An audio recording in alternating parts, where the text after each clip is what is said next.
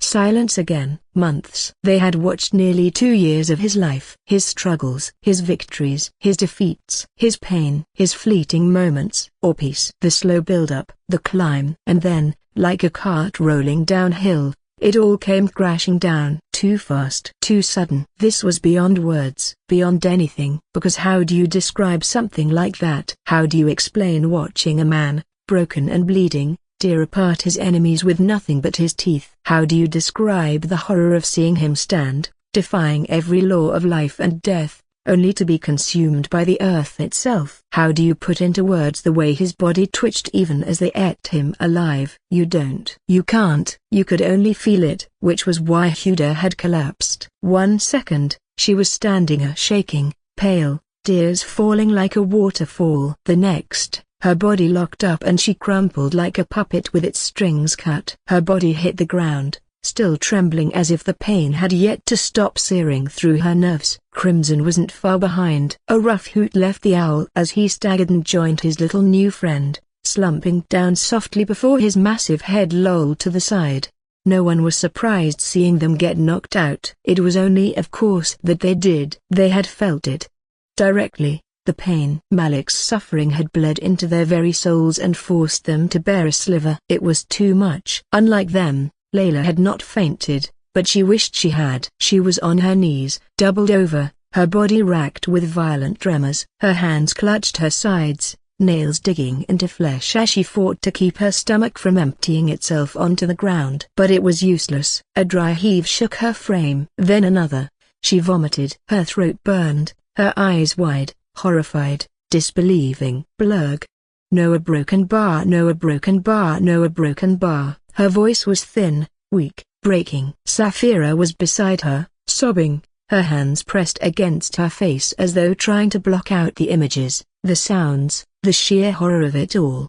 There's a broken bar. This isn't real. Layla wept. It can't be real. A broken bar. It can't be real. A broken bar. Azim didn't speak. He simply stood there, head lowered, his gaze locked on the ground. His fists trembled at his sides, his brows twitched, and his jaw clenched so tight it ached. Every muscle in his body was wound like a coiled spring, as though if he so much as moved, he would shatter apart. He didn't know what to feel seeing his Sultan in such a state. Too many emotions suffocated him. Nor or could not bear to look. On her hovering throne, her body was stiff, her arms crossed tight over her chest as though trying to hold herself together. Her head was turned away, her eyes squeezed shut, refusing to acknowledge what happened before her. Yet, despite all that she did, the image was still burned into her mind. Malik, torn apart. Malik, devoured. Malik, breathing, even as his body was stripped away. A bitter taste filled her mouth.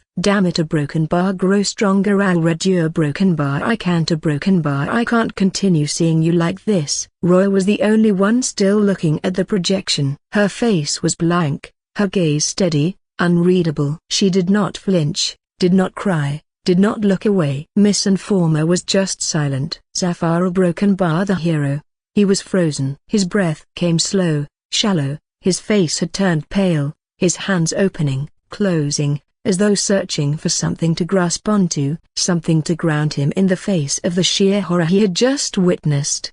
He turned his head slightly, looking at the others, at the ones on the ground, at the ones crying, at the ones too stunned to speak. This would bring disaster to their collation. People might even start rioting. So far, Malik's life has been nothing but hell on Devil's Moor. Irrational kindness and suffering. All of Famabla watched them, the heroic coalition, sentence him to death. A broken bar. To those unknowing of his cruelty, this would seem beyond justice. Something none of them would ever forget. Something they'd pick up steel for. If Zafar wished things to quell, he needed Malik to do something unexplainably evil. One that would save their image, a scene the whole world would hate him for. But unfortunately for him, that didn't seem to be coming any time soon. I can hear the sound of the heartbeat before it cuts out. Won't ever leave my memory. Blood spilled, cries drowned out. And I can see a tear on a father's face, reflected in the eyes of our enemies. How could I have ever let you down? Oh, how could I have ever let you down? How could I leave you to die? Damn your promise. Damn you. Inside the projection, the first thing Malik noticed when he blinked was that he was not dead. Right. It seemed that some part of him believed that there was no coming back from that. The second was that it was morning. Judging by the steed he mounted, and the position he was in the caravan, it was the morning before the attack. His luck with checkpoints seemed to continue, but his mind didn't seem to acknowledge that. For a while, he just let his steed take him forward, hands barely gripping the reins. Around him, the caravan rolled along the path, the rhythmic creak of wooden wheels and the chatter of traders filling the air. Birds sang. The shams peeked over the horizon, casting long shadows over the sandy road. It was peaceful. Slowly, his breath hitched. A wave of nausea rolled through him as his body trembled from top to bottom. He couldn't forget it. Process it. His death, his blood, his limbless body, the fire and the sound of a horn, a roar and a fallen father. Loss, rage, desperation. It was all just a bit too much, even for him. So, instead, he chose to ignore it, busy his mind with something far more important. Not repeating that tragedy. A question popped into his head. Why now? Why here? The resets never sent him this far back, right? At most, he'd wake up a few hours before death, like that time with Rafik. But this was different. It was early morning. The shams had barely started crawling up the sky. The attack wouldn't happen for at least another 10 or so hours. New. That was new, which meant two things. Either this curse was completely random, and for the first time, it just so happened to throw him back at a time earlier than any before it. Or there was a reason for it, a specific, intentional reason. Despite the unforgettable loss of Sinbad, Malik leaned toward the second. Before, he chalked it up to randomness. Just another cruel, arbitrary trick played by whatever cursed god had their claws in him. But now, not a chance, because so far he wasn't given an utterly ridiculous checkpoint that was a fraction before death. His OWN death, where there was nothing to do but scream. Every reset had a purpose. Just enough time to change something, or just enough time to suffer in a specific way. Like the curses, Owner was forcing him through these scenarios, making sure he passed every single one before moving on, learning from them. And if that was truly a broken bar, what made this different? Well, If it sent him this far back, then maybe a broken bar, just maybe a broken bar. He needed this time to pass. That meant preparation was necessary, otherwise he would not survive. Fucking hell. Malik sighed slowly, rubbing his face. Alright, fine. He'd take the damn hint. This time, the caravan was going to be ready. They'd welcome the attack with open arms and dominate. Now, how do we Malik? Ali Baba's voice snapped him out of his thoughts. The older man peered at him from his steed, purple eyes sharp. You look like you've seen a ghost. Malik took a breath, coming to a decision. We're going to be attacked. Ali Baba blinked. What? Bandits? This evening. I trust my instincts, and they're screaming at me. If we don't prepare, we're dead. Ali Baba opened his mouth, no doubt to question him, but then he saw Malik's face. The way his eyes burned with something fierce, something alive. A broken bar, alright. No hesitation, no argument, just trust. Malik nodded. Good. What's the plan? Quietly let everyone you trust know we're meeting during the next tea break. We'll talk then. After that, the caravan moved forward like before, with Ali Baba making his usual rounds, checking on the traders, exchanging words with the guards, and generally keeping everything running smoothly. This time though, there was something extra in his step, so a hidden message passed between trusted hands. Malik watched it all unfold, staying quiet as he let the pieces move into place. There was no need to act differently than before. Everything had to play out nearly the same as it did the first time, up until the moment they could change it. Eventually, one of the scouts far ahead came back, pointing toward a jagged rock formation jutting out in the distance. It provided a good amount of shade, enough for them to rest and have their usual tea break without the brutal shams beating down on them. Ali Baba gave the order, and the caravan slowly came to a stop under the natural cover. Malik took in a breath. This was the moment. As the traders settled, brewing tea over small fires and stretching their legs, Malik found himself sitting with Ali Baba, Layla, and a small group of trusted guards. Their cups were full, but nobody drank yet. Alright, let's get to it. Malik set his cup down. You see the men not here? They're going to run the moment things turn bad. One of the guards, a broad-shouldered man with a curved sword on his back, frowned. And how are you so sure of that? And about this attack? Where's the proof? Instinct. The guard scoffed. Instinct? Really? Before Malik could reply, Layla leaned forward, her eyes practically glowing. You don't get it. Malik's instincts are amazing. Every time something dangerous happens, he just knows. Malik shot her an appreciative look, but she was too caught up in defending him to notice. Honestly, he felt kind of bad for lying to her all the time. But what was he supposed to do? Tell her the truth? Hey Layla, I actually killed myself a few times to get that information. Neat. Huh? Yeah, that'd go over well. Sure, not every mission ended with him offing himself. His instincts and intuition had actually solved a lot of things. But when it came to the perfect outcome, the absolute best result, he always blinked a few times. His greed took hold. Because if he was going to die anyway, if his life was already under a countdown, then why the hell shouldn't he squeeze out every last advantage? What was one more step toward death when he'd already been living on borrowed time? Even if I can't avoid the gallows, I'll choose how to climb the steps. She's not entirely wrong. Ali Baba, on the other hand, hummed in thought, rubbing his chin. But it's not just instinct, is it, Malik? Malik raised an eyebrow. What do you mean? Ali Baba sipped his tea before answering. Some people think of it as instinct, but it's more than that. Your mind isn't guessing, it's recognizing patterns, processing variables, even if you don't consciously realize it. The way people move, the tension in the air, the way certain things just feel off, it all adds up. You're not feeling it, you're reading it without knowing. Malik blinked, considering his words. It made sense in a way. Alright, but let's not get sidetracked. He nodded, keeping note. It was a good excuse he'd use in the future. The point is, some of the men will run, and that's fine. Let them. That got some raised eyebrows. Ali Baba smirked. Ah, I see. Letting them flee will make the bandits believe they have the upper hand. Malik nodded. Exactly. It'll give them a false sense of security. Plus, you won't be paying them the rest of what they're owed, so really, it's a win-win situation. Cowards never get paid. At that, The guards exchanged glances before nodding. It made complete sense to them and they saw no need for more words to be said. Malik gestured for them to focus. "All right, now for the plan." He leaned forward, drawing a rough map in the sand with his finger. "We're about a quarter day away from the village.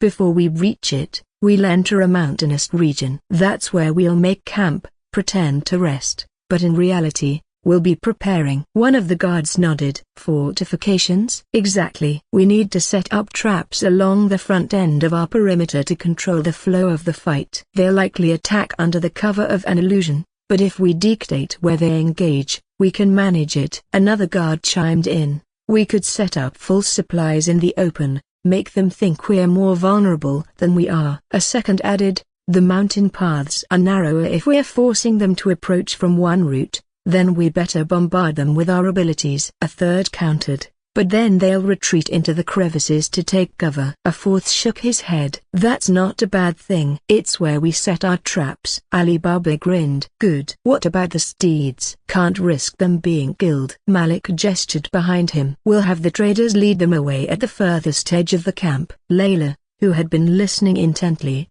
suddenly spoke up. "What if we set up extra campfires in different spots? We could use them to light up the place.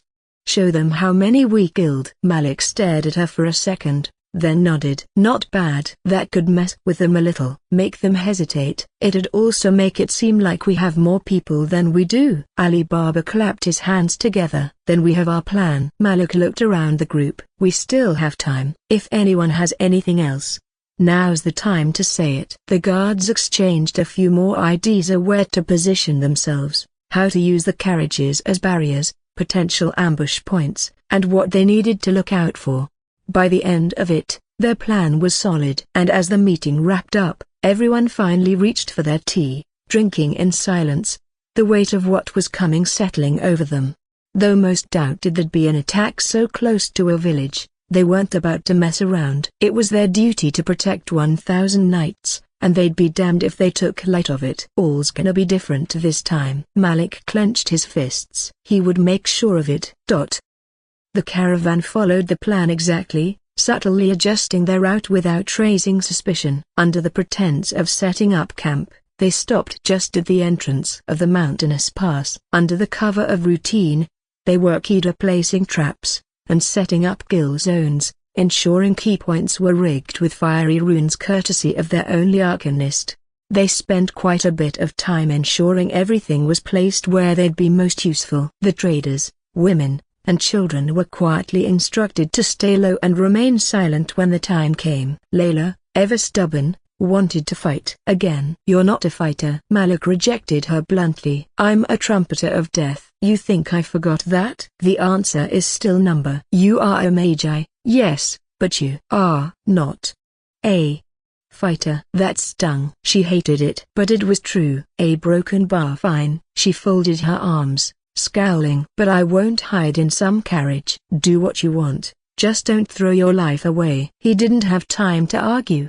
He needed to be ready to act at a moment's notice. And so, he went to the other edge of camp and the waiting began. The shams dipped lower, sinking behind jagged peaks, bleeding red light into the sky. The air thickened, and the wind died as if even nature didn't want to make a sound. Silence stretched, pressing down, squeezing the space between heartbeats. Almost all of them were drowning in suspense. Even Malik felt it a tad, fingers resting on the hilt of his blade. Then, he closed his eyes, inhaled the scent of dry earth, faint traces of sweat and oil. The distant whisper of a shifting rock, something moving beyond the pass. His eyes opened. His heartbeat slowed. A stillness. A pause. Goo-oo-oo-oo-oo. A loud horn split the evening. Attack. A storm of arrows descended upon them. This deadly view was an exact copy of the one that killed him, but this time, he was ready. They were ready. Shields. Ali Baba barked and the guards snapped into formation,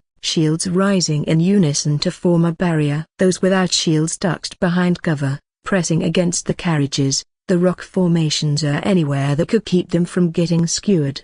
Arrows pelted down like rain, bouncing off metal, sinking into the sand, and punching through the thin fabric of tents. The cowards, the ones Malik predicted to flee, bolted the second the sky darkened with projectiles, disappearing back out of the mountainous region without a single look back.